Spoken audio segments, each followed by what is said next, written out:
साथीहरु आज चाहिँ म तपाईहरुलाई इटरीको सेन्ट्रल प्लाजामा लगेको यो भीषण आगोको दृश्य देखाइरहेको छु। मेरो क्यामेरालाई जति कैद भयो म त्यति नै देखाइरहेको छु। 10 बजेदेखि लागेको आगो भन्ने कुरा सुन्नमा आएको छ। हेर्नुहोस्, नेपाली सेनाको हेलिकप्टरले उद्धारको क्रम जारी रहेको छ। बादल पनि उस्तै भएको कारणले धुवाको मुस्लो देखिएको छैन, तर धुवा एकदमै ठुलो आएको छ। यो जस क्यामेराले जतिसम्म कैद गर्न सक्यो म तपाईहरुलाई त्यति नै देखाउँदै छु। अब यसको विस्तृत घटना म तपाईहरुलाई नजिकै गएर देखाउन चाहन्छु।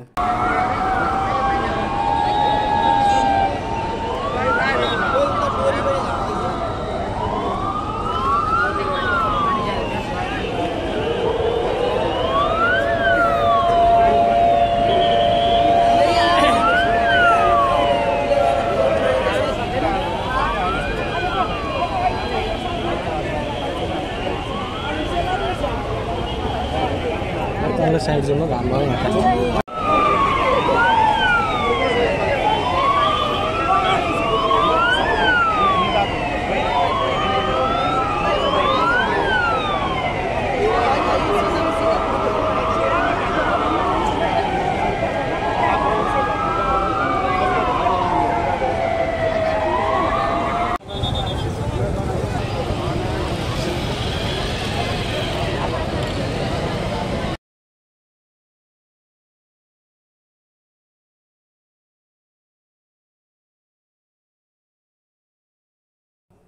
नेपाली सेनाको अग्नि नियन्त्रक, त्यसपछि नगरपालिकाको अग्नि नियन्त्रण, अनि त्यसपछि नेपाल प्रहरीको अग्नि नियन्त्रणको मान्छेहरूले चाहिँ खटिएर एकदम देख्न सक्नुहुन्छ दमकलको प्रयोग गरेर आगोलाई नियन्त्रण गर्ने कोसिस गरिरहेका छन्। मान्छेहरूको भिड एकदमै ठुलो देख्न सक्नुहुन्छ। यहाँबाट फोहोरा हानेर यसरी चाहिँ आगोलाई नियन्त्रण गर्ने कोसिस गरिरहेको छ। नेपाली सेनाको केही व्यक्तिहरू चाहिँ माथि पनि जानु भएको छ। उहाँहरूले भित्रबाट नै निभाउने कोसिस गरिराख्नु भएको छ। भित्र चाहिँ एकदम ठुलो आगो लागेको छ, तर बाहिरबाट यहाँ जति भेट्छ त्यति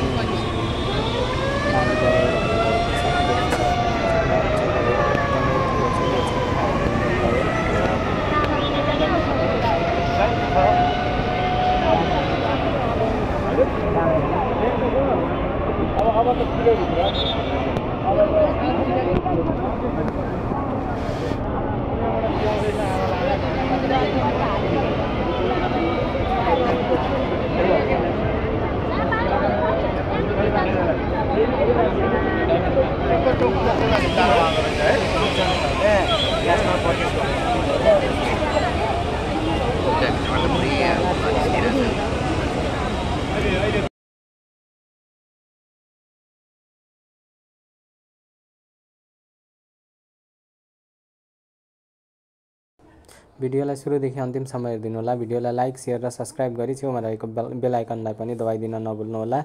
अर्को भिडियोमा मिल्नेछु। हस्।